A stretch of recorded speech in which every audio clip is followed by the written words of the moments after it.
묵상하고 있는 사도행전은 책의 제목이 사도행전이지만 실제로는 성령행전이라고 해야 맞습니다. 성령 하나님께서 사도들이 행하는 모든 선교의 과정을 직접 주관하시기 때문입니다. 그래서 사도행전을 읽어보면요, 성령께서 인도하셨다, 성령께서 말씀하셨다라는 구절이 많이 나옵니다. 성령님께서 친히 예수 그리스도의 부활의 복음을 땅 끝까지 증거하는 내용이 사도행전입니다. 그런데요, 성령님께서 복음 전파를 주관하신다고 생각하면 이런 오해를 할 수가 있습니다. 성령께서 주관하시니 복음 전파를 위한 특별한 계획이나 구체적인 조직, 합리적인 방식은 별로 중요하지 않다라고 오해할 수가 있습니다. 성령께서 주관하시니까 그저 기도만 하면 되지라고 생각하는 거죠. 이런 식의 오해는 신앙생활의 다른 여러 부분에도 나타날 수가 있습니다. 어떤 문제를 기적적인 방법으로 해결해 주신 것만이 하나님의 역사고, 사람의 계획이나 합리적인 방법으로 해결함 받은 것은 하나님이 하신 일이 아니라고 생각하는 거예요. 그러나 여러분, 이것은 아주 심각한 오해입니다. 성령님께서 주관하신다는 것과 합리적인 방법을 사용하는 것은요, 서로 반대되는 개념이 아닙니다. 예를 들어 성령님께서 아픈 사람을 치료해 주신다고 할 때 의사의 도움 없이 기적적인 방식을 통해서 치료해 주시기도 하지만 대부분의 경우는요, 의학적인 방법으로 치료해 주십니다. 병원에 가서 수술하거나 약을 먹고 병이 낫는 것도 성령님께서 사용하시는 치료 방법입니다. 하나님께서 기적적인 방식으로 역사하는 경우를 신학적인 용어로 비상섭리라고 합니다.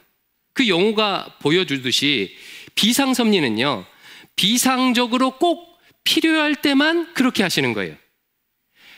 여러분, 만약 하나님께서 모든 일에 대해 다 비상적인 방법으로, 즉 기적으로 역사하신다면 그럼 어떻게 되겠습니까? 그것은 하나님께서 자신이 세우신 질서를 스스로 무너뜨리는 것이 되겠지요. 우리 하나님은 질서에 역행하지 않으십니다. 하나님은 자신이 만드신 합리적인 질서를 통해서 역사하시며 그 질서가 충분히 지켜질 수 있는 선에서 비상섭리를 베푸시는 것입니다. 그러므로 우리는 성령의 역사에 대해서 오해하지 말아야 합니다. 아하, 기적적인 방법만이 성령의 역사가 아니구나. 오히려 대부분의 경우 성령님은 합리적인 방식을 통해, 질서를 통해 역사하시는구나 라고 생각해야 합니다. 이와 같은 사례를 가장 잘 보여주는 것, 이 조화를 가장 잘 보여주는 것이 바로 지금 우리가 묵상하고 있는 사도행전이에요. 사도행전에는요, 걷지 못하는 장애인이 걷게 되고 죽은 사람이 살아나는 기적적인 치유 기사들이 많이 나오죠. 반면에 땅끝까지 복음을 증거하는 과정에서 나타난 선교 방법을 보면요, 대부분의 경우 사람을 통해 필요한 조직을 만드시고 합리적인 방식으로 선교하셨어요.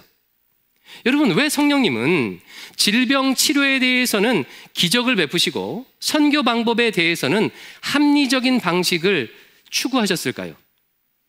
2000년 전의 상황을 고려하면 충분히 이해가 갑니다. 2000년 전에 열악한 의료 환경을 생각할 때는요, 기적적인 방식의 치유가요, 훨씬 많이 필요했을 것입니다. 만약 오늘날이었다면 발전된 의료 체계를 사용하셔서 치료해 주셨을 가능성이 높겠지요.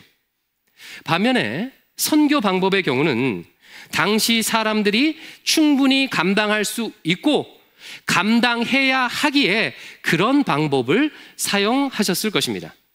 그리고 그렇게 했기 때문에 주님의 교회가 땅끝까지 복음을 전할 수 있는 합당한 모습으로 변화될 수, 또 성장할 수 있게 되었습니다. 그러므로 우리는 사도행전을 묵상하면서 성령 하나님께서 어떻게 사람들을 사용하셔서 합리적인 방식으로 세계 선교를 주도하셨는지에 주목해 볼 필요가 있어요. 그 원리를 배울 수가 있다면 복음 전파가 어려운 이 시대에 그 원리를 적용하여 돌파구를 마련할 수 있을 것입니다. 저는 오늘 성령 하나님께서 이방 선교를 위해 사용하셨던 여러 가지 합리적인 방법들 중에서 특별히 안디옥 교회에 주목하고자 합니다. 안디옥 교회를 보게 되면요, 새로운 환경에서 새로운 사람들에게 복음을 전하려면 이렇게 해야 하는구나 라는 선교적 원리를 이 안디옥 교회를 통해 배울 수가 있어요. 이 시간 잠시 안디옥 교회의 사례에 주목해 보시기 바랍니다. 예수 그리스도의 복음은요, 예루살렘에서 시작되었어요. 그러나 이 복음을 처음 받은 예루살렘의 유대인들은요, 매우 보수적인 전통과 보수적인 신앙 습관을 가지고 있었습니다. 이방인들과 식사하는 것조차 꺼려하는 정도이다 보니까 이방 세계에 나가서 복음을 전파하는 것은요, 매우 어려운 일이었습니다. 성령님께서는 이런 처지에 있던 예루살렘의 교회의 전통과 습관을 바꾸시는 일을 하면서 그와 동시에 이방 선교를 할 수 있도록 안디옥 교회를 세우셨습니다. 예루살렘 교회의 전통과 습관을 바꾸는 과정이 주로 사도행전 12장까지의 내용이에요. 반면에 13장부터는요, 이 안디옥 교회를 중심으로 이방 선교를 하는 내용입니다. 지도를 한번 보겠습니다. 자, 사도행전에는요, 안디옥이라는 지명이 두 곳이 나옵니다. 이 중에서 예루살렘 찾으셨죠? 5시 방향에 있는 예루살렘으로부터 북쪽으로 약 480km 떨어진 이 지도에 표시된 시리아 안디옥에 세워진 교회가 오늘 설교의 주인공인 안디옥 교회입니다. 자, 안디옥 교회가 어디 있는지 확인하셨습니다. 시리아 안디옥 교회가 설립된 과정은요, 이와 같아요. 11장 19절에서 21절을 같이 한번 읽어볼게요. 길지만 같이 읽습니다. 시작. 그때에 스데반의 일로 일어난 환란으로 말미암아 흩어진 자들이 베니게와 구브로와 안디옥까지 이르러 유대인에게만 말씀을 전하는데, 그 중에 구브로와 구레네 사람이 안디옥에 이르러 헬라인에게도 말하여 주 예수를 전파하니 주의 손이 그들과 함께 하심에 수많은 사람들이 믿고 주께 돌아오더라. 크게 어렵지 않습니다. 스테반 집사님이 순교한 일로 인해서 예루살렘에 큰 박해가 있었어요. 그로 인해서 많은 교인들이 예루살렘을 떠나 흩어졌습니다. 흩어진 일부 사람들 가운데 어떤 사람들이 시리아 안디옥, 아까 지도에서 봤던 그 시리아 안디옥에 갔어요. 그리고 처음에는 그곳에 사는 유대인들에게만 복음을 전했습니다. 그러다가 몇몇 헬라파 유대인들이 그 시리아 안디옥에 와서 헬라인들에게도 이방인들에게도 복음을 전한 거예요. 이로 인해서 많은 헬라인들이 예수님을 믿게 되었다. 조금 전에 읽은 게 이런 내용입니다. 이 소식이 예루살렘 교회에 전해졌어요. 그래서 예루살렘 교회에서요, 이 사람들을 목회할 목회자를 안디옥에 파송합니다. 그 사람의 이름이 뭐냐면 바나바입니다. 바나바의 파송으로 안디옥에 공식적인 교회가 세워졌어요. 그러면 여러분, 안디옥 교회의 성도들은 어떤 민족으로 구성이 되어 있었을까요? 유대인들이 주축일까요? 아니겠죠. 유대인들뿐만 아니라 그보다 더 많은 헬라인들이 예수님 믿고 지금 교회에 들어온 거예요. 따라서 안디옥 교회는요, 유대인과 헬라인이 함께 어우러져서 세운 교회입니다. 여기까지 한번 정리해 보겠습니다. 이방 세계에 세워진, 그러니까 예루살렘이 아니라 이방 세계에 세워진 최초의 공식 교회 이름이 무엇입니까? 안디옥 교회. 더 정확히 하면 시리아 안디옥 교회예요. 시리아 안디옥 교회의 초대 담임 목회자로 파송된 사람의 이름은 무엇입니까?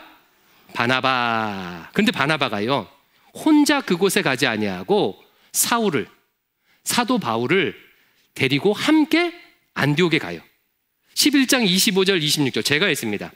바나바가 사울을 찾으러, 여기서 사울이 바울이죠, 찾으러 다소에 가서 만남에 안디옥에 데리고 와서 둘이 교회에 1년간 모여 있어 큰 무리를 바나바와 바울이 가르쳤어요. 그러자 제자들이 안디옥에서 비로소 그리스도인이라 일컬음을 받게 되었습니다. 자, 바나바가 사울, 즉 바울과 함께 안디옥에 가서 1년간 하나님의 말씀을 가르쳤더니 이로 인해 안디옥 교회가 견고하게 세워진 거예요. 그리고 그 안디옥 교회를 보고 주변 사람들이, 그 주변에 있던 사람들이 그들을 뭐라고 불렀어요? 그리스도인이라고 불렀다는 거예요. 안디옥 교회 이전까지만 해도 예수님 믿는 사람을 따로 구분하는 호칭이 없었는데, 안디옥 교회가 세워지면서 예수님을 믿는 사람을 부르는 그리스도인이라는 호칭이 비로소 처음 생겨난 것입니다. 여러분, 어떻게 그리스도인이란 말이 생겨났는지 이제 이해가 되시지요? 여기까지가 안디옥 교회가 세워진 과정이에요. 이제 여기서부터가 중요해요. 성령님께서는요, 이 안디옥 교회를요, 이방 선교를 담당하는 중심 교회로 사용하셔요. 질문: 왜 성령님은 복음이 시작된 예루살렘 교회가 아니라 시리아 안디옥 교회를 이방 선교의 중심 교회로 사용하셨을까요? 이유는 간단합니다. 예루살렘 교회의 리더들과 성도들은 다 유대인들이었기 때문이에요. 그들은 오랜 유대교적 전통과 습관으로 인해서 이방인들과 접촉할 기회가 별로 없었어요. 이방인들을 꺼려했습니다. 이방인들에 대한 이해가 따라서 부족했어요. 반면에 안디옥 교회는 달라요. 다양한 인종과 다양한 출신의 사람들이 함께 세운 교회예요. 유대인들과 헬라인들이 섞여 있는, 헬라인들이 더 많은 다민족 교회입니다. 때문에 이방인들에 대한 이해도가 매우 높았겠죠. 여러분, 전도를 할 때 전도 대상자에 대해서 잘 모르는 사람이 전도하는 것과 전도 대상자에 대한 이해가 높은 사람이 전도하는 것 중 어느 것이 더 효과적이겠습니까? 당연히 후자지요. 성령 하나님은 유대인 중심의 예루살렘 교회가 아니라 이방인들이 다수인 안디옥 교회를 세우시고 그 안디옥 교회를 통해서 이방 선교를 감당하도록 하신 거예요. 여러분, 이렇게 들어보니까 성령 하나님께서 선교하는 방식이 매우 합리적이지 않습니까? 안디옥 교회가 얼마나 이방인들에게 열려 있는지, 즉 이방 선교에 준비되었는지는 안디옥 교회 리더십을 보면요, 잘 알 수가 있어요. 오늘 본문 1절 말씀을 같이 한번 읽어볼게요. 1절입니다. 시작. 안디옥 교회에 선지자들과 교사들이 있으니 곧 바나바와 니게르라 하는 시므온과 구레네 사람 루기오와 분봉왕 헤롯의 젖동생 마나인과 및 사울이라. 안디옥 교회의 선지자 교사들의 명단이에요. 쉬운 말로 하면, 한마디로 하면 안디옥 교회 리더들 명단입니다. 근데 여러분, 성경에서 여러 이름이 나올 때는요, 이름의 순서가 중요해요. 이름이 앞에 나온다는 것은 더 권위가 있다는 뜻입니다. 그러면 제일 권위 있는 사람, 첫 번째 이름 나온 사람이 누구예요? 바나바. 예루살렘 교회에서 안디옥 교회에 파송한 담임 목회자격인 사람이죠. 자, 그러면 두 번째 이름, 두 번째 사람은요, 니게르라 하는 시므온입니다. 여기 나온 니게르라는 말은요, 요즘 말로 바꾸면요, 니그로라는 말이에요. 니그로. 여러분, 니그로가 무슨 뜻입니까? 흑인을 뜻하는 말이죠. 흑인이요. 요즘은 사용하면 안 됩니다. 비하하는 말이라. 즉 아프리카계 흑인이 안디옥 교회 리더십 안에 있었어요. 그것도 바나바 다음으로 높은 권위를 가지고 있었습니다. 그 다음 사람이 구레네 사람 루기오입니다. 구레네는요, 지금의 북아프리카 리비아쯤에 있는 도시예요. 그러니까 이 구레네 사람 루기오도요, 흑인입니다. 흑인. 루기오라는 이름 또한 라틴식 이름으로, 그러니까 완전한 이방인이었어요.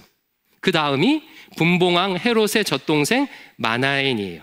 왕의 형제도 리더십 안에 있었습니다. 마지막으로 사울, 즉 바울이 있었습니다. 내려주십시오. 여러분, 정말 다양하죠. 여러분, 리더십 명단을 보니까 뭐가 느껴지십니까? 성령께서 안디옥 교회를 이방 선교를 위해 사용하실 수밖에 없겠다라는 마음이 들지 않습니까? 여러분, 아파본 사람이 아픈 사람의 마음을 더 잘 아는 법이에요. 장애인이 장애인의 마음을 더 잘 알고, 여성이 여성의 고통을 더 잘 압니다. 실직자가 실직자의 마음을 더 잘 아는 법이에요. 누구보다 이방인들에게 공감할 수 있는 사람들이 그 리더십 안에 있으니까요, 훨씬 쉽게 이방 세계에 전도할 수 있었던 거예요. 이런 차원에서 지금 한국 교회를 한번 생각해 보겠습니다. 최근 10년 동안 한국 교회는 빠른 속도로 다음 세대가 교회를 떠나가고 있고 급격히 노령화되고 있어요. 지난 10년간 40대 신자가 절반이 줄었대요. 40대가 줄어들다 보니까 그 나이대의 자녀들인 영, 유치, 초중고, 교회학교 학생들도 급격하게 함께 줄어들겠죠. 근데 또 하나의 특이점은 뭐냐면 젊은 여성들이 줄어든다는 점입니다. 여러분, 과거 교회 안에 청년들의 남녀 비율을 보면요, 압도적으로 여성이 많았습니다. 그러나 점점 더 젊은 여성들이 교회를 떠나고 있어요. 여러분, 왜 이런 현상이 일어나는 걸까요? 여러 원인들이 있겠지만요, 한국 교회의 일반적인, 그러니까 보편적인 한국 교회의 구조를 보면요, 아주 쉽게 이해가 돼요. 한국 교회는요, 장로교든지 감리교든지 할 것 없이 이 교단을 초월해서 대부분의 교회의 리더십이 나이 많은 남성들 중심으로 되어 있습니다. 그러니까 평균 55세 이상의 남성들이 교회의 중요한 사항들을 다 결정해요. 여러분, 오해하지 마십시오. 저는 지금 나이 많은 남성분들이 잘못했다고 말씀드리는 게 아니에요. 저 미워하지 마세요. 그러니까 교회의 구조가 그렇다는 거예요. 그냥 보편적인, 일반적인. 이런 경우는요, 리더십이 아무리 노력해도요, 다음 세대나 젊은 여성들의 필요에 공감하여 사역에 반영한다는 것은 한계가 있을 수밖에 없겠죠. 비슷한 또래의 남성들이 만나도 서로 의견 차이가 있는데 그게 가능하겠습니까? 교회의 부흥의 시기에는 교회의 구조가 이러나 저러나 크게 상관이 없습니다. 어떻게 하든 사람들이 교회에 몰려오기 때문에 별로 큰 상관이 없어요. 하지만 침체의 시기에는 그런 닫힌 구도가 사역에, 전도에 큰 영향을 미칠 수밖에 없습니다. 이와 같은 사실은요, 최근 부흥하는 교회들의 사례를 통해서도 알 수가 있습니다. 최근 어려운 전도 환경 속에서도 세대를 초월해서 부흥하는 교회들을 보면 공통적인 특징이 하나 있어요. 마치 안디옥 교회처럼 과감히 교회의 결정 구조를 열어놓은 교회입니다. 예를 들어 성남에 있는 한 교회의 경우는요, 한 교회 안에 실버 교회와 청년 교회를 따로 세웠어요. 즉 실버 세대는 실버 세대 자체적으로, 청년 세대는 청년 세대 자체적으로 예산도 편성하고 집행하고 예배 모임 등을 스스로 할 수 있도록 권한을 다 위임했습니다. 각 세대가 자신들의 필요에 적극적으로 반응하다 보니까 효과적으로 필요에 따라서 전도할 수 있게 되는 거예요. 또 다른 교회의 경우는요, 교회의 결정기구에 다양한 세대를 대표하는 사람들이 참여하도록 했습니다. 예를 들어 목사, 장로, 안수집사, 권사뿐만 아니라 청년들이나 아니 여성들이나 각 세대를 대표하는 대표자 등도 결정에 참여할 수 있도록 권한을 부여한 거예요. 이 경우도 각 세대의 다양한 필요들이 보다 적극적으로 사역에 반영되다 보니 부흥의 원동력이 될 수 있는 거죠. 이처럼 안디옥 교회는요, 이방 선교를 감당할 수 있는 합리적인 구조를 가지고 있었습니다. 근데 이것뿐만이 아니에요. 성령님께서는 안디옥 교회에 더욱 과감한 조치를 내리셔요. 2절과 3절을 같이 읽어볼게요. 2절 3절입니다. 시작. 주를 섬겨 금식할 때에 성령이 이르시되 내가 불러 시키는 일을 위하여 바나바와 사울을 따로 세우라 하시니 이에 금식하며 기도하고 두 사람에게 안수하여 보내니라. 교회가 금식하고 기도했더니 성령님께서 어떤 응답을 주셨습니까? 내가 불러 시키는 일을 위하여, 즉 이방 선교를 위하여 바나바와 사울을 따로 세우라고 응답을 주셨어요. 그래서 교회는요, 그 성령의 명령에 따라서 바나바와 바울을 이방 선교를 위한 선교사로 세우고 파송해요. 여러분 놀랍지 않습니까? 표정이 별로 안 놀라우신 표정인데요. 예, 여러분 지금 안디옥 교회가 그러니까 바나바와 바울을요 파송했다는 것은요, 우리 교회로 따지면 마치 뭐와 비슷하냐면 담임 목사인 저와 홍순재 부목사님 혹은 담임 목사인 저와 당회 장로님을 선교사로 파송해버린 거예요. 여러분 보통 한국 교회는요 이런 경우 어떤 결정을 내리지요? 교회의 핵심 인물은 그냥 놔두고 협력 선교사를 파송하거나 본 교회가 힘들어지지 않는 선에서 부목사님 정도를 파송합니다. 근데 성령님은요, 안디옥 교회에서 제일 중요한 역할을 감당하던 지도자들을요 파송하셨어요. 여러분 바나바와 바울은 아까 읽었던 11장 말씀에서 안디옥 교회에서 어떤 일을 했지요? 1년 동안 안디옥 교회 성도들에게 하나님의 말씀을 가르쳤어요. 교회가 굳건히 설 수 있도록 말씀 사역을요 감당했습니다. 너무나도 중요하죠. 만약에 두 사람이 없으면 말씀 사역에 심각한 공백이 발생할 수도 있는 상황이에요. 그럼에도 성령님은 안디옥 교회에서 가장 중요해 보이는 두 사람을 과감히 이방 선교에 투입하셨습니다. 자, 질문. 왜 이렇게 하셨을까요? 이유는 간단하죠. 이방 지역에, 이방 세계에 더 왕성하게 선교하기 위해서예요. 예수님께서 명령하신 땅끝까지 나가, 땅끝까지 이르러 내 증인이 되라고 하신 그 약속을요 적극적으로 실천하기 위해서입니다.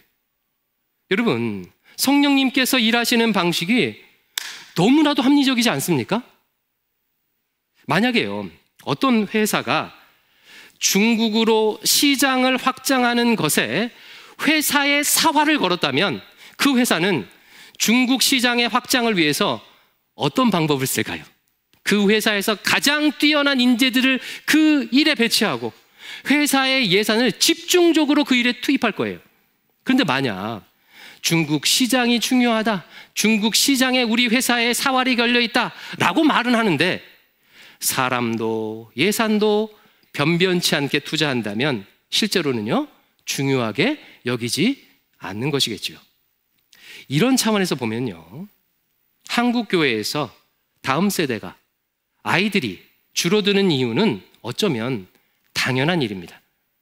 여러분 그동안 대부분의 한국 교회는요 교회 학교 사역자를 뽑을 때요 이제 막 신학을 시작한 새내기 전도사님이나 여성 전도사님을 교회 학교에 배정했어요. 여러분 이 부분도 오해하지 마십시오.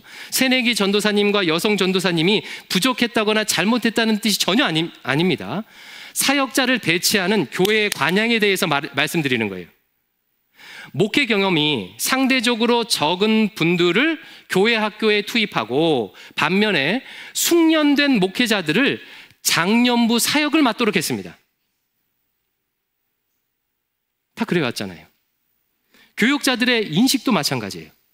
은연중에 교회 학교 사역은 낮은 사역, 장년부 사역이 더 높은 사역처럼 생각하는 경향이 있습니다.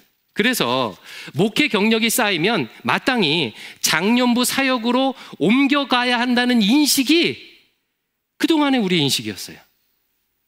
이게 솔직한 고백 아닙니까? 이처럼 그동안 한국교회는 교회 학교 아이들에게 목회적 역량을요 집중하지 않았어요. 그러니 당연히 열매와 결실이 줄어들 수밖에 없는 겁니다. 반면에 우리 대광교회는 교회 학교 사역을 잘하는 교회에 속합니다. 왜 대강교회가 교회 학교 사역을 잘할까요? 그만큼 인력과 예산을 집중하고 있기 때문이에요. 대강교회는요, 학생 대비 교사 비율이요 매우 높습니다. 중고등부의 경우는요 거의 1:1 비율이에요. 1:1 비율로 교사들이 아이들을 섬기고 있어요. 각 학교마다 헌신된 부장님과 교사들이 섬기고 있고, 교회 학교 예산도 지금까지 동결을 해본 적은 있어도 한 번도 줄인 적 없이 아낌없이 투자하고 있습니다. 저는 지난 6월 11일에 한국 컴패션에서 주최한 교회 학교 교육 세미나에 참여했습니다. 그 세미나는요, 5살부터 10살 되는 아이들 제자훈련을 어떻게 시킬까와 관련된 세미나예요. 여러분, 담임 목사인 제가 왜 그 세미나에 참석했을까요? 그냥 유치부, 유년부 담당하시는 이미경 전도사님, 정대현 전도사님 대신 보내도 되는데 왜 제가 직접 참여했을까요? 그 이유는 분명합니다. 그냥 말로만 다음 세대를 살리자, 교회 학교를 살리자 하지 않고 진짜로요, 진짜로 다음 세대를 살리고 싶기 때문이에요. 마치 이방 선교를 위해 안디옥 교회가 바나바와 바울을 파송했던 것처럼 다음 세대 선교를 위해 담임 목사인 제가 직접 나선 것입니다. 말씀을 맺겠습니다. 이 시대에 많은 한국 교회들이 전도에 어려움을 겪고 있습니다. 이 학자들, 목회자들, 교회들이 이구동성으로 다음과 같이 외치고 있어요. 다음 세대에 맞춤 전도를 해야 합니다. 젊은이들이 편하게 교회에 올 수 있도록 그런 교회를 만들어야 합니다. 점점 더 늘어나는 실버 세대를 위한 사역을 개발해야 합니다. 앞으로 쏟아져 들어올 외국인 근로자들을 위해 선교를 준비해야 합니다. 아마 다들 한두 번쯤 들어보셨을 거예요. 그리고 공감하실 거예요. 그렇다면요, 여러분, 이 일을 위해 어떻게 해야겠습니까? 저는 안디옥 교회 사례가 우리에게 청사진을 보여준다고 생각합니다. 다양한 세대에 선교하려면 다양한 세대에 선교할 수 있도록 교회의 구조를 만들어야 돼요. 또한 다음 세대 혹은 실버 세대를 전도하려고 한다면 그곳에, 그 분야에 인력과 재정을 집중해야 합니다. 2000년 전 성령 하나님께서는 이와 같은 합리적인 방법을 통해 복음을 예루살렘을 넘어 땅끝으로 전파되게 역사하셨습니다. 한국 교회가 이 성령의 방식을 배울 수 있기를 소원합니다. 또한 우리 대강교회가 이 성령의 방법을 급격히 변하는 이 시대에 잘 적용할 수 있기를 소망합니다. 이를 위해 대광교회 리더들과 성도님들은 마음을 모아주시고 협력해 주시기를 정말 간절히 부탁드립니다. 그리하여 대강교회가 안디옥 교회처럼 복음 전파의 도구로 귀하게 쓰임 받을 수 있기를 주의 이름으로 축원합니다. 우리 이 마음을 모아서 같이 함께 찬양할까요? 하나님, 안디옥 교회 같은 교회 되게 해 주시옵소서. 땅끝까지 주의 복음을 증거하는데 합당한 교회가 되게 해 주시옵소서. 이 마음을 담아서 우리를 사용하셔서 함께 찬양하겠습니다.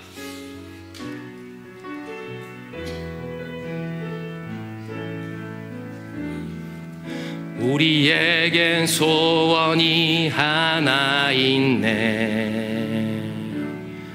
주님 다시 오실 그날까지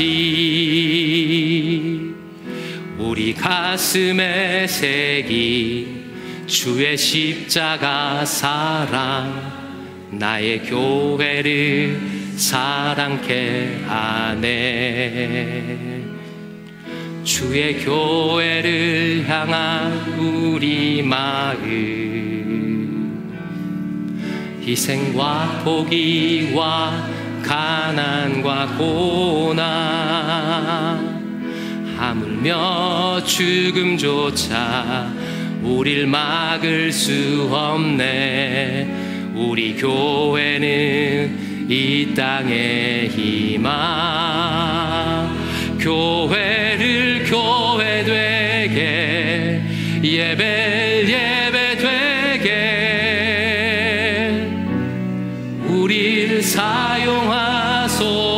하소서. 진정한 부흥의 날 오늘 임하도록 우리를 우리 교회를 축복하면서 처음부터 다시 찬양합니다.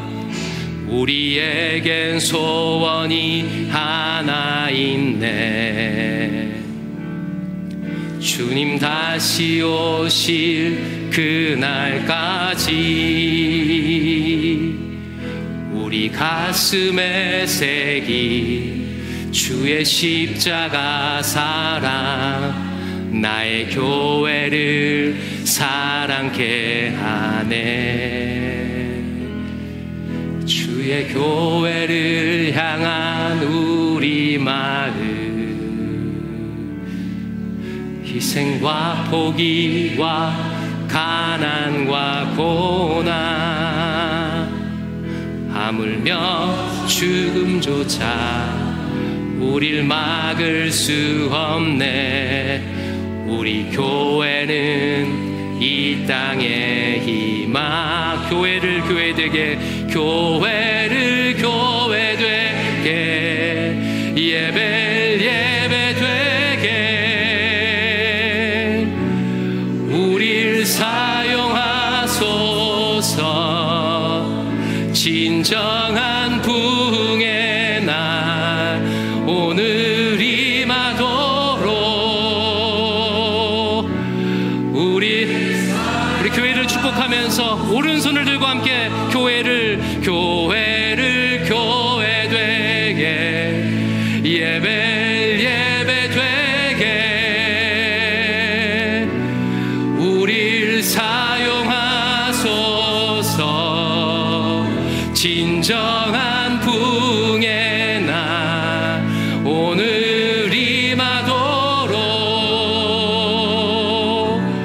우릴 사용하소. 계속해서 반주해 주시고요. 이 시간 함께 우리 오른손을 든 채로 교회를 축복하면서 기도했으면 좋겠습니다. 하나님, 전도가 어려운 이때, 복음이 어려운 이때 하나님 우리의 연약함과 어리석음으로 인해서 우리가 복음을 가리고 있었음을 고백합니다. 안디옥 교회를 세우신 것처럼 우리를 새롭게 세워주시고 예수 그리스도의 십자가의 복음, 예수 그리스도의 부활의 복음을 이 땅에 잘 증거할 수 있도록 인도해 주시옵소서. 저희들을 사용하여 주시고 대강교회를 사용하여 주시고 한국교회를 사용하여 주시옵소서. 합당한 변화가 일어날 수 있도록 인도해 주시옵소서. 이와 같은 기도 제목으로 함께 한 목소리로 기도하겠습니다.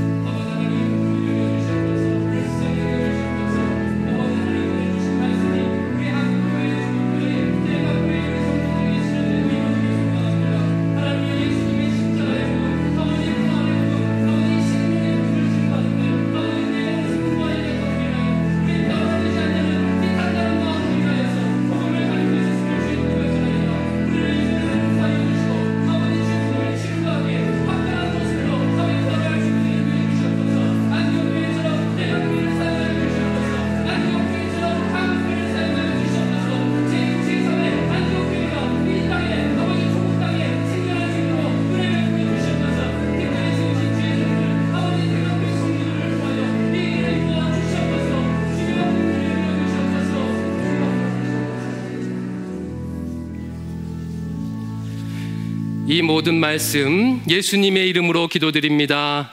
아멘.